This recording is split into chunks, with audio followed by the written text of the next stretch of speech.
Like, think about all your waking hours. What gets your attention from all that time from when you wake up to when you go to bed? And who dictates that? Do your friends dictate what you go and do? Do your parents dictate? Does your boss, does your girlfriend, does your coach, does your teacher? Do you? Who dictates what gets your attention throughout the day? And just do a little inventory on that is really, really interesting. What is up, everybody? And welcome back to the Schooling Struggle Podcast.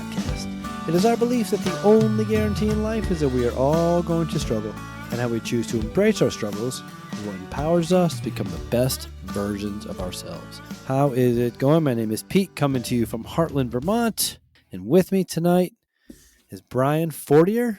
Super psyched to have Brian back on the show.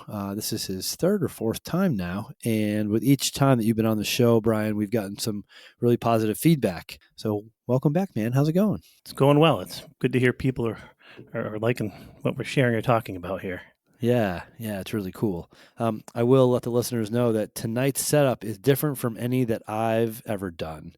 I believe this is our 105th episode. On all the previous episodes, I have set the outline and the plan and the format for the conversation. And after Brian's first time on the show, he said, I got some ideas of things that might be kind of cool to talk about. So in full transparency, we are in week 7 of my school year, and it has just been as intense as being on a rocket ship for the last 7 weeks. I've just been all in doing school-related stuff, and the podcast has seemed to have taken a back burner. I reached out to Brian earlier this week and said, hey, any chance that you want to talk about something that's on your list? And he's like, oh yeah, absolutely.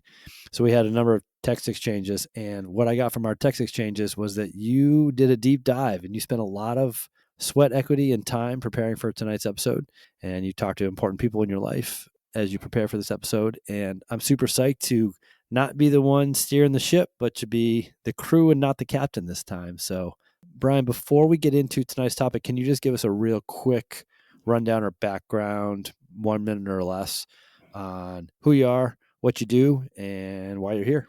Yeah, I'm Brian Fortier, raised here in Heartland, Vermont, 4 children, 2 grandchildren. I work up at White River Toyota. Been there going into my 6th month now, having fun with that. Good thing I like people, I've always said, because it's the one thing I'm good at is serving people. I like to have fun, wherever it is. Seems like life just throws the humor and fun right in front of you. And it's kind of like this episode, you wanted me to sort of steer the ship. And what I alluded to before our episode is that I kind of feel like a mosquito in a nudist colony right now. I know what I'm here for. I just don't know where to begin. Leave that in or out. Let's show them how we make the sausage. Yeah, exactly. No, that's not getting edited out. That's great. All right. Yeah. So what's on your brain tonight? What are you thinking? Well, yeah, I reached out to a tight group of people in my life. My 2 sons, Andy was out here last week from Montana. So I left my schedule as wide open for him as I could.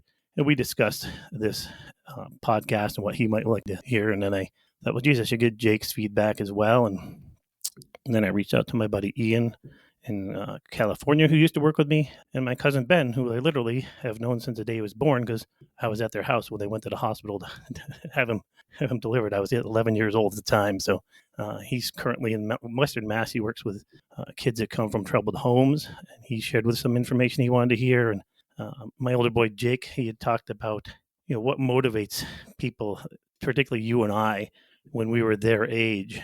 And for me, it was, I always had a goal, something I wanted. Sometimes it was selfish. Sometimes it was for family or friends. But I always had a goal. And the only times I ever got in trouble or sort of lost my focus was when I didn't have another goal set after I reached one. And that's what sort of kept me motivated. I don't know what motivates you. I can only speak for myself. I've always been a family person with my parents and my siblings and my children, obviously. And this cousin that knows me so well. He now is, like I say, a therapist with young kids. And he said it goes back to when the time I used to spend with him. There was one time I showed up at their house on a whim on way back to work where I was in Leominster, Mass. And he was in the backyard throwing up a baseball and hitting. I said, hey, what's going on? He said, oh, my dad's not here and I have tryouts for Little League and I'm really nervous about it. I said, let me throw you some. So I threw him some pitches. We talked and whatever. And then we parted ways. And he shared with me, years later that they picked him number 1 because he went and did so well. And he accredited the time that I just stopped in and was just present with him and there for him. And that's, all I've tried to do for people is be there in the moment, like we've talked about a little bit in other episodes. I went back and listened to the first two episodes I did, and just to get hints and ideas and not to repeat things I've said. And because of my, I guess, my love for people, that's what keeps me motivated. But of course, before you have to love other people, you got to make sure you love yourself first. Or it's sort of a skewed reason for liking other people is, just enjoy helping people and whatever their challenge is or their struggle as we talk here. I'm curious, as we start to dive into this conversation, I'll ask you the question in one moment, and I'm going to share something that I've shared in past episodes. But as I look at the analytics of the listeners of our show, it's interesting because as a high school teacher, about a third of our listeners are aged really 19 and below. And then a third of our listeners are basically from 19 to right around my age to mid 40s. And then a third of our listeners are 50 and older. And My when you age. sent me the information about your plan for tonight, you mentioned those four people that you just named, Yep. your family members and your friends. And I'm just curious to know, you named your two sons and two other folks that you confided in prior to preparing for this episode. What are the ages of those humans? Both my boys are in their 20s. They're 22 and 24, as I mentioned before, but folks haven't listened to those episodes. My buddy Ian, he's late 30s. And then I can tell you exactly, my cousin Ben is 46 because he's 11 years younger than me. Yeah, so pretty much the whole gamut as Yeah. far as the populace of listeners in the show, which I thought was really neat that you took that in consideration when preparing for this. So I think what I heard you say is what your boys, who I know well and I've known since their first day in kindergarten, which is crazy to think about. What is motivating to, or how do you and I, have we kind of gotten where we've gotten, and what has kept us motivated along the way? I think that's what I'm hearing you say. Yeah. Yeah. The journey, and how do you stay confident and optimistic uh, during that process? Yeah. I have no idea what motivated me back when I was in like my late high school years. It was like hanging out with my friends. I don't even want to say like I didn't have a goal to be good at sports. Like I played sports because it was fun, but I didn't really care that much about it. I Every bone in my body is incredibly competitive. So I think there's that competitive piece, but I didn't desire to be this great athlete. And I did not even consider fitness until long after my sports career was done. I always thought like the fitness was the worst part of any practice. When I grew up playing soccer and then I snowboarded for fun in this winter, and then I played lacrosse in the springtime. And I always liked the skills part of it, but I never really liked the fitness part of it. And people that know me and see me now see fitness permeating through my professional life, my personal life, and all sorts of different corners of my life. And that just wasn't present until a little bit later when I started to feel the power of fitness and how it transcended like a lot of my challenges and how it helped me kind of push through. So I wouldn't say that fitness was my sole motivator, but I really don't know what my motivator was back when I was in my late teens. I think it was just want to be cool and impress my friends. And that was kind of it. And the version of my students that know me now as someone in their mid 40s is very different from who I was in my 20s. And I'd say over that time, that iteration, it changed quite a bit. I didn't care about my grades in high school, and then I applied to one college and did not get in. So that kind of reset my path, and I ended up applying to another college that I did get in. And I was like, all right, like I'm going to talk to people about college and find out what they liked about it, what they regretted. So I talked to all sorts of people that went to college that are a lot older than me, and they all said one thing: I wish I did better in college. I'm like, all right, I'm not going to say that when I graduate in 4 years. So I just put the pedal down. The first time ever I tried in school, and I graduated right at the top of my class in college, did really well in college, but my motivation wasn't learning, it was grades. Like I just wanted to get good grades. I didn't really care if I learned a lot because that was my goal when I set it out. And then I graduated from college and I just became a vagabond. Like I bought an RV, drove around the country with a couple of my buddies, moved to Disney World, was a lifeguard down there, met a girl there who I thought was pretty cool, moved to Virginia for a year, came back to New England. That relationship ended. And so like my motivation at different times in my life was very, very different. It wasn't this like one thing that carried me through, but I would definitely say that for a good portion of that time that I was your kid's age, your boy's age, I was a lost soul. Mm-hmm. But I do feel that one thing that's carried me is work hard, treat people well. And any listener to the show knows that this is no new material coming out of my mouth. I tuck my daughter into bed every night and say, two most important things you can do after you wake up tomorrow: work hard, treat people well. And it's amazing what those two things can lead to for opportunities in life. I often talk about the windows of opportunity, and the more windows of opportunity we can keep open in our lives, the more opportunity we have. And when windows of opportunity get closed, we can't see through them, we can't go through them, and that kind of limits what we can access, achieve, and experience in life. And what can I do to keep as many windows of opportunity open as possible? And my answer to that, from what I've learned in my life experience, is work hard, treat people well. And if I was going to give any kind of like motivational advice, it would be those two things. Whatever you're doing, doesn't matter what it is. You're sweeping hallways, you're changing light bulbs, you're cleaning toilets, you're a teacher, you're an entrepreneur, you're a lawyer, you're a doctor. You work hard, treat people well, you're going to be set. Yeah, what you were just saying. I cleaned out my basement this summer, and I thought I'd lost all these books somehow over the years that I had originally on my shelves, and I found them in a bin under where my office used to be for the lab. 15, 20 years they've been there, because I found those books and put them on my shelf this evening when you texted me about maybe starting early. And one of the books was by a guy, Dave Thomas, who owns Wendy's, since passed away. But in the book, he talks about having a mop bucket mentality. It doesn't matter what the job is. If you're mopping floors in the restaurant or whatever you're doing, have the best attitude and do it the best you can. Be the best mopper you can be. And it's so important in life. Before I first did the first episode, when we was subbing one day, and I forget the conversation, but you asked me something about how did I come to that conclusion, and it touches on what you said a moment ago. Is that I said, well, I don't forget what the conclusion was. I'd come to a conclusion, and you said we were having a conversation, and yeah. you made a statement, and I said, how did you come to the conclusion of that statement? Yes. Okay. And I said, well, I don't mean to oversimplify it. I said, but I've narrowed it down to two basic things in life, kind of like you did. And mine was, will I regret this if I do it, or will I regret it if I don't do it? And however I answer that is the road I take, whether I use it or not. There was, in thinking of that in the last couple of days, back when I was teaching skiing in high school, there was a young woman that taught with me, and I don't know where it is. I have it here. It used to hang on the refrigerator in my lab, but she wrote that Robert Frost poem, the road less traveled by, or I chose the path less traveled by, if you're familiar with that. And someone who wrote that to me at that age, I mean, they saw something in me I didn't see yet. So how, like you're saying, what was it that motivated me? I wanted to make money. I wanted to succeed. But for me, I loved communicating. It's like that's what I wanted to go to college for when I was in high school. But all they had was TV or radio. Now they have what I'm talking about. It's communicating with people, how to create a win-win situation for people. And that's what I've taken in when I used to teach skiing, when I substitute taught. Everything I've ever done is, how do I make this a win-win? And I didn't realize that was such an unusual perspective on life. Is most people think if you're going to win, someone else has to lose. Like you're saying, being competitive, Yeah. Life's not a sport. Yeah. The Road Not Taken is the name Not of that taken. Robert Thank Frost you. poem. Yeah. I tried to find it beforehand, but I was pretty excited when I found that bucket of books.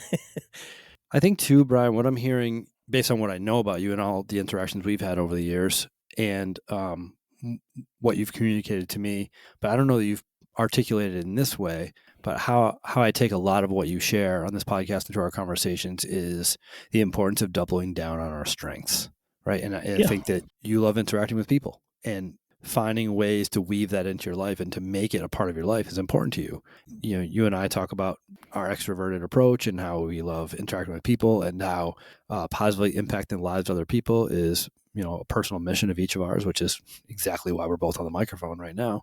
But I think it's important to think about like doubling down on our strengths. And what makes me think about that is, I think a lot of students in our society, particularly in school, think, well, I'm not good at school because I don't read, write, and do math well. But school and life is so much more than reading, writing, doing math. But to recognize that about ourselves and recognize what our strength is, and then kind of chasing that. And I'm a huge believer in that, because when you are chasing something that's important to you, you're more likely to open those windows of opportunity. You're more likely to be in your element, and you're going to meet people of like minds, and you're more likely to positively influence people because you're in a headspace where you want to do that. Doubling down on our strengths, and really, I'd say to someone the age of your sons is like, sit down and literally take a pen and a paper and write down the stuff that you love to do. Like, what do you love to do? What revs your engine in the morning? Like, when you don't have to do anything, what do you do? And if it's, going out and going fishing, or learning how to play an instrument, or doubling down on your art skills, or learning some coding on a computer, or going out for a run, spending time with animals, whatever the thing is, it's so important to chase that. And I think we live in a society that says, well, yeah, you might like to do that, but if you really want to go somewhere in life, you got to read, write, and do math well. And Right. I'm not saying anything negative about people who read, write, and do math well. My wife is a valedictorian of our high school, and she teaches reading and writing right now. So not at all, but I'm just saying that it's important that we chase what we love. And it took me a long time to find that. It took me well into my late 30s and 40s to recognize like what it is that I love. And what I love is interacting with people and finding ways that I can try to positively impact them. And I don't know how much of that is just really selfish, like it makes me feel really good to positively impact somebody's life, or if it is genuine and it's like, wow, it's really cool to positively impact their life, not for me to make me feel good, but because they're in a better place because I exist. Yeah, yeah. Well, that's that's what my cousin Ben was talking about. And then Ian was the guy who mentioned the thing about he mentioned my perpetual optimism and confidence. Um, I still fail, I still make mistakes, but yeah, you got to get up and move on from those. And like you said, why you're doing it. And sometimes if a person can't find out what do I love, if they don't know that yet, what is it they don't want to do? What is it they don't like? Start Yeah. cutting off the other end. Trim Yeah. the fat off the other end. Yeah, that's great. I do a lot of gratitude stuff with my students, and they're like, Mr. D, honestly, I cannot think of one thing in my life that I'm grateful for. I'm like, all right, cool. How about this? What are some things that you don't have that you're really happy that you don't have? Because I know a Yeah. lot of people with cancer right now, and they would be cool if they didn't have it. So, what are some things that you don't have that you're really psyched that you don't have? And that's another way to kind of look at that gratitude piece. Yeah. Man, I love that. I'm glad this is why we're friends. You know, I feel like a lot of people will mention that too, and either they're not comfortable talking about things like that, or they've never really taken the time to think about them. But yeah, it's spending time, and you don't. Good. Do you gonna say something? Yeah, sorry. Just because it's on my brain. I think too, a lot of it gets misconstrued in that, like, if I'm saying chase what you love, I'm not saying that has to be your career. Like, you might love, I don't know, making your sons live out in Montana. Maybe you love making your own fly fishing lures. Like, that's something you enjoy doing. That doesn't mean it has to be your career. Like, you got to provide for yourself and for your family in a way that you need to provide for yourself and your family, but make time to make those lures. Like, that's important. It's not just about only doing the thing that you love, but making sure that thing doesn't get weeded out by other things that are less important. And Yeah. I was talking to somebody who had their first kid. Sorry, they had a number of kids. I was about to have my first kid. And I said, give me some advice on parenting. And my buddy looked me dead in the eye. He goes, listen, he goes, I know your parents. He goes, you were raised well. Don't read any parenting books.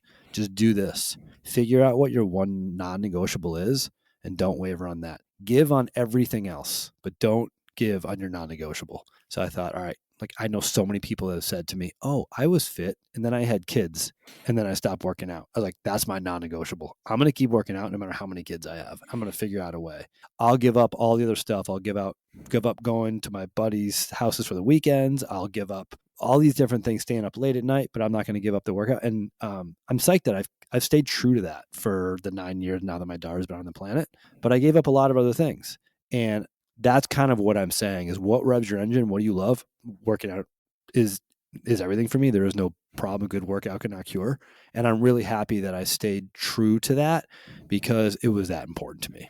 Yeah, that was the same one for me, and that's why that bucket of books was down in the basement for 20 years. There was a time when that was a non-negotiable, but then you start having kids, especially when you get up to four of them, you don't have time for for hardly anything. There were days when I was still married, I would get up, go to the gym, come back to the house with my samples, and get the kids and everybody up and ready for school before anyone else was up in the house because it was that much of a non-negotiable for me. I would drive through snowstorms because I'd go to a gym. I didn't have a home gym like you or like I have now. Yeah, that's funny. The same, similar. The one thing wrote down while you were talking was, I think young people need to realize you don't have to fit in to what others are doing. It's okay if you're into tying, like you said, flies for fly fishing or playing the piano or whatever it is for you. You don't have to be going to play basketball with all the other people or on a softball team or whatever. Do what like you said, you can have more non-negotiables when you're younger that age with no kids, but find what those are, because yeah, those will be what carry you through. Like you said, a non-negotiable. Yeah, I often talk to my students about like what dictates what gets your attention. Like think about all your waking hours. What gets your attention from all that time from when you wake up to when you go to bed? And who dictates that? Do your friends dictate what you go and do? Do your parents dictate? Does your boss, does your girlfriend, does your coach, does your teacher? Do you? Who dictates what gets your attention throughout the day? And just do a little inventory on that is really, really interesting. Not good, not bad. Again, grab a pen, grab a paper, maybe list every half hour of your day. What happens between when I wake up at 6 and 6:30? What gets my attention? Is it breakfast, shower, changing? What gets my attention after that? And who dictates that? And I'm not sitting here saying that we should have sole autonomy over every moment that dictates our attention, because I do a lot of stuff for my work. I do a lot of stuff for my daughter. I do a lot of stuff for different people. And if it was just me, it might look more like a Sunday, where I'm doing a lot more hanging out and time in my garage working out. But yeah, it's just something really interesting to think about. Yeah. Well, I know when Jake first went out to Montana, he was telling me he was involved with this program where he was mentoring a young kid, and it was part of a group, and they would go out skiing at Big Sky, and that's how he ended up finding a job out there and whatever. People don't realize they're a mentor much younger than they are, because even I found myself doing that when I was working at a lab long after I was done teaching skiing with little kids. Um, if that was something you love, just mentoring, being there for kids, like I was for my cousin and other people. There was this mother that worked at the lab she had um, multiple children and was now found herself single. And one of the boys, the older boy, was always in trouble at school, and they would send him home with this thing called a gram. I shared this with Jeff Marino one time when he was at school, and he was always in a fight or something, in trouble at school. So he got like a sad face or something on it. And so I made a deal with him one day. With his mom's permission, I took him, and he and I went to the mall or something. And I said, "Listen," I said, "I'm going to come get you every Sunday afternoon for a couple of hours. We'll go do something fun, different every time. It won't be the mall all the time." I said, "But you need to come to my office when you get there after school and bring that gram in. And if you have all stars, no frown faces," I said, "Sunday we'll get together like this, and we'll do something fun." And he got really good at it. So so good that I was like, "Okay, I'm going to tell you what." Fran was his name. I said, "You're going to go a whole month, and we're not going to get together on Sundays. And you keep bringing me those good grams. And if you do," I said, I'll bring you up to meet my parents for breakfast at a sugar house up above Keene, because we were down in Leominster." And it was tough, but he made it. And while we're That's on our way cool. to that sugar house, here I am mentoring this kid, right? We're behind this little pickup truck with a not a sugar, ice fishing shanty in the back of it, going slow up a hill. And I know the laws, and not proud of the speeding I've done in my life, but I could have passed him because we were certain numbers below the speed limit. It would have been legal. But I waited because I knew the road went to a dotted line at the top of the hill and then went to double lanes. So we got to the top of the hill. I pulled out to go by him. Well, my radar detector started to go off. I had one of those back in the day. And I looked down. We weren't even going the speed limit. And I pulled in, and there was this cop coming the other way. Well, he turned around and pulled me over. I couldn't believe he was giving me a ticket. He would not admit that it was a dotted yellow line. And I'm like, this is a kid I'm mentoring. So when that all was done, I didn't pay the fine. I chose the court date, and I took him with me to court, and we got out of the ticket. I had pictures to Oh, prove. wow. Yeah, you know, but taking the times to the moment and to show people that we weren't doing anything wrong, and taking that time to be with them. That's just a fun story that was shared with me during this process that I'd forgotten about. The things you do. And Yeah, that that totally could have had a completely different outcome, but well, you brought him along for the whole process. right. Yeah, which is really cool. And he As did. you're telling, Go ahead. go ahead. He did do it again one other time for a month, and I brought him up here to Vermont for the weekend at my parents' house, and he loved that. Parents had an in-ground pool. We did a lot of swimming, and I remember when we weren't even out of Fitchburg, Mass. and he's looking around. I said, "What's the matter?" And he goes, "I've never seen so many trees." This kid had never been out of Fitchburg, Leominster area. Like he was 9, 10 years old, whatever. It's like, oh my God, what am I? I had no idea Yeah. what some Huh. people's world is like. But As I you don't. were telling that story, just for the listeners out there that might not have the context, you made a reference to Jeff Marino when you're talking about the kid in school or that you talked to. So Jeff Marino is the principal of the school. Yeah. And then for all the non-New Hampshire, Vermont listeners out there, and I know there's people down in Florida that listen to the show in Virginia, an ice fishing shanty is a little shed that you put on top of a frozen lake in the middle of the winter, and you drill a hole in the ice inside the little shanty, and you ice fish. And the shanty protects you from intense winds and snow and other things like that. And This then is for all you youngins out there, for all you sub 30-year-olders that listen to the show, Brian talked about a radar detector. Back when I was growing up, you had this little metal piece about twice the size of today's cell phones that plugged into your cigarette lighter for power, and it would detect if there was any cops around. It would make all these wonky noises, and as you got closer to a cop that had an active radar, it would get louder and louder and louder. What I was always confused about as a little kid was that these things were illegal to use, but they were not illegal to buy. So anybody could buy one at Radio Shack or whatever, stick it on their dashboard, but if you got caught with one, you got in trouble. So it's like, I don't understand why, if it's illegal to have, why is it legal to sell? And it was a really confusing thing for me when I was a kid. And the last thing I'll say about a radar detector is I was noticed one time I was either in a car or I was looking at a car, and somebody had a tissue box on top of their dashboard with a couple holes cut in it so that the wires could run in there, and they kept their radar detector under a tissue box on the dashboard. So all you plus 30-year-olders out there are chuckling at the thought of the old school radar detectors. Well, this one was a little higher tech than that because this one was that piece you're talking about was mounted up behind the grill, and it was just a little tiny piece, maybe 3 inches by 3 inches or whatever, and I had it mounted under the dash, so I could just tap it with my hand to turn it on or off, so it couldn't be Oh yeah, seen. I remember those. Yeah, that's right. That was like the next iteration. Yeah, that My was like the speeding 1992 was a big version. cost. My speeding was a big cost. Oh, I lost my license in Massachusetts for 3 tickets in a year once for 30 days. Never got a uh, speeding ticket since. Been pulled over, but never got a ticket. so I've never had a drink of alcohol in my life, and twice I've been pulled over in the Upper Valley. Once I took a right on a green right arrow. There was a green light arrow that lit up to point right, and I took it. And the cop pulled me over. He said, "You know what you did?" And I said, "I did nothing wrong. I turned right on a green arrow." And he goes, "Yep, you're 100% correct. I just wanted to see if you had any substances." I was like, "Oh, okay." And another time, I got pulled over, and he's like, "Hey, did you know that you were weaving into the other lane?" I go, "I couldn't have been weaving into the other lane. I had bicycles in the back, and my daughter in the back, and my wife in the front seat." And he's like, "Have you had anything to drink?" I was like, "Nope." He's like, "Yep. And by the way, you weren't weaving into the lane. I just wanted to see if you were having anything to drink." I was like, "Oh man, Jeez. yeah, it's funny." Oh, yeah, that is funny. I've gone to court and gotten out of more tickets than that. Again, not proud of it, but slow down. But I guess if I tell people in their 18 to 27s, don't drive so fast. yeah, speaking of 18 to 27, kind of circling back on kind of what's kept us motivated throughout the years. Is there anything that you want to add on to that? You said, positively impacting other people and interacting with people and making them or helping them be kind of better versions of themselves, whether it's through your humor or just helping them out or mentoring. Is there any other stuff that you had kind of laid out that you wanted to share this evening? I covered most of it for now. A lot of it would have to be in a future episode. Something that came across, I mentioned, I did the don't quit thing before. And there's a poem. I gave it to some people years ago that I was involved with. And I gave one. My father's been a big influence in my life, if that hasn't come across.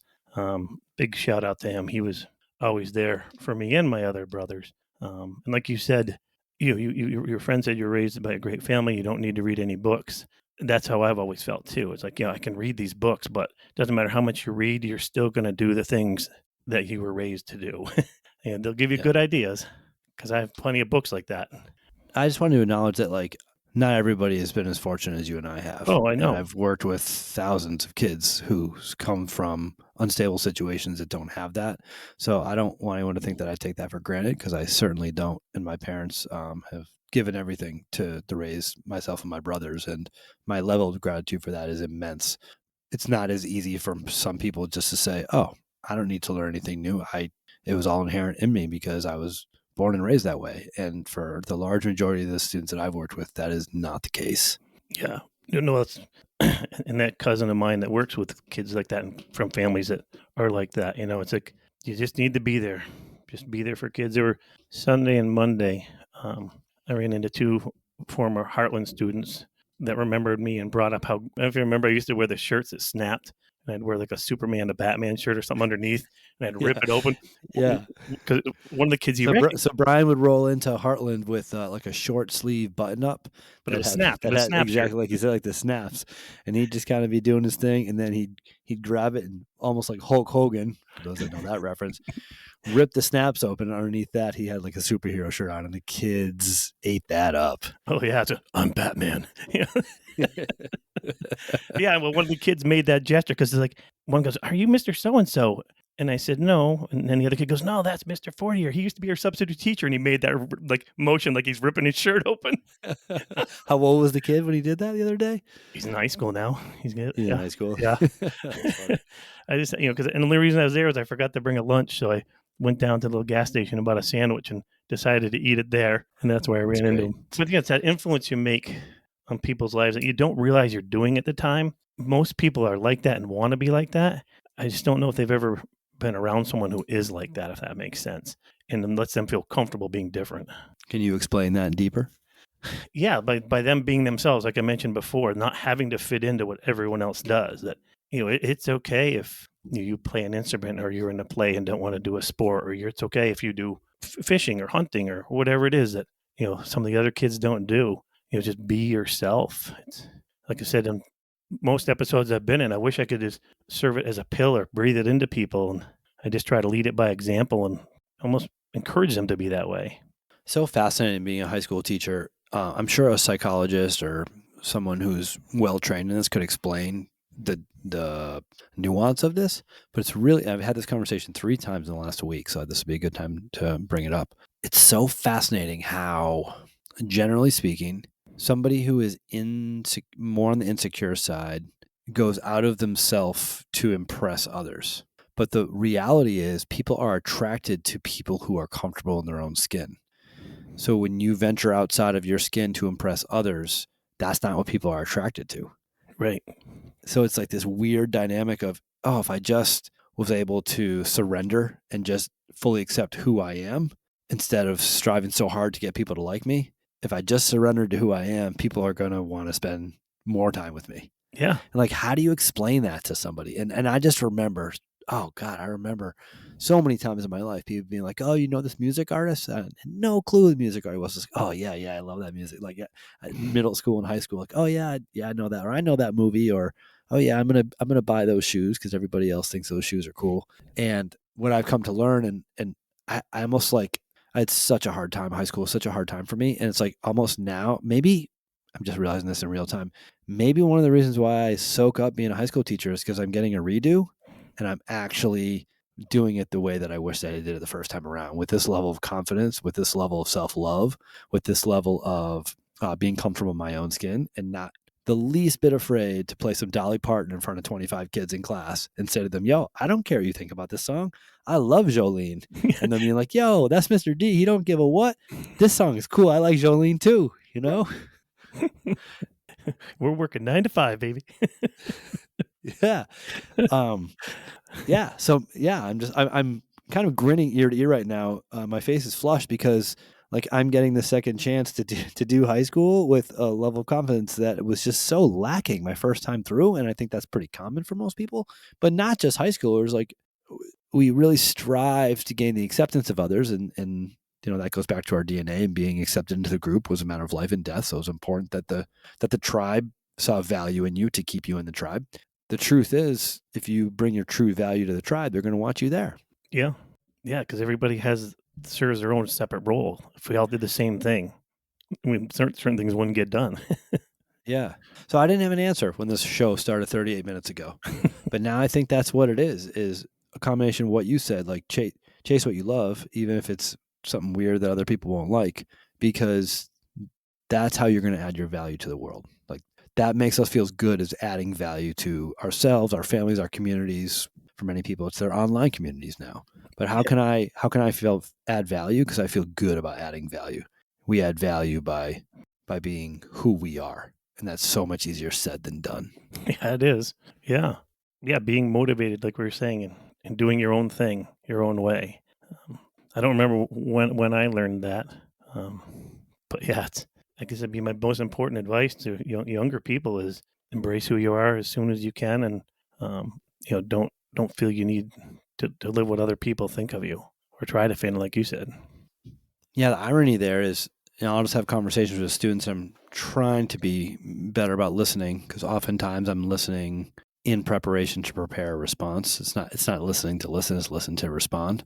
I need to listen to listen. And when I have these conversations with students, like, oh, Mr. D, you're so wise. And like truly, like my response is, my wisdom is just an accumulation of life's mistakes. I Like, was going to say your failures. yeah, you fail your way to success, right? And that's that's really fascinating because I don't feel like I have any wisdom whatsoever. It's just I learned this the hard way, I learned that hard way, and I'm happy to share with you what I learned. And that's why I created this podcast, so I can continue to share with people who might be interested. Nobody's forced to listen, but I'm really excited to share the stuff that I'm learning. Yeah. And I just came to a realization with you tonight. And so many people ask me, why do you love teaching high school? And I don't have a clear answer. That is the answer. That's the I'm new getting answer. my redo. Now the issue is the last time I was in high school, it only took me 4 years to get in and out. Yeah. I'm in year 7 right now. This version. High school been the best 11 years of your life. I'm a super duper duper senior. Oh man. That's good. It's so cool that your boys gave you some ideas on what to bring to the table tonight, because I do think the world of both of them, and I love how they chased what they were seeking by fleeing the coop and moving across the country and living in a different land and doing different things. And I think that's a really speaks to so much about them, and I'm really psyched Well, that. I know Andy's gonna love this one because one of the things he mentioned to me is like, yeah, if you could put a little more humor in there here and there, Dad, because he knows who I am, and we joke around and are sarcastic quite a bit and can Yeah, create humor out of thin air. and yeah. up until we started this episode, and I hadn't thought of that mosquito joke since I don't even know when I could tell you. But I was just sitting here and I'm like, butterflies were going through my stomach. I'm like, how am I going to get this going? And then that reminded me because when I used to speak, when I had my lab, I usually would Oh, start with that. so that's what I was going to ask you. For the listeners that have not heard you, you've made reference a couple times to samples and lab. Yep. Can you in a minute or less, in layman's terms that I can understand, just explain what those references are?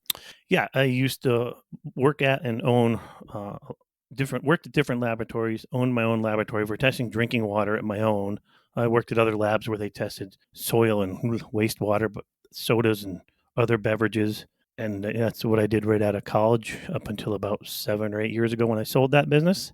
Um, went back to work in the restaurant business for a little bit down here at the brewery, and now I'm up at the car dealership. So that's what I mean. Samples that would come in and out. I would send a kit, or kits to say a home inspector or a well driller or to a homeowner, and they would mail it back. And they were time sensitive. They would mail them the day before, and I'd have to get them. They'd let me in the back door at the post office by 7 because they knew how time sensitive they were. And literally the tens of thousands of dollars of business a year I would do in shipping through that post office. It was A little tiny ridiculous. post office in Yeah. Heartland. But that's the convenience, of living in a small community. They'll do things like that for you. Oh yeah.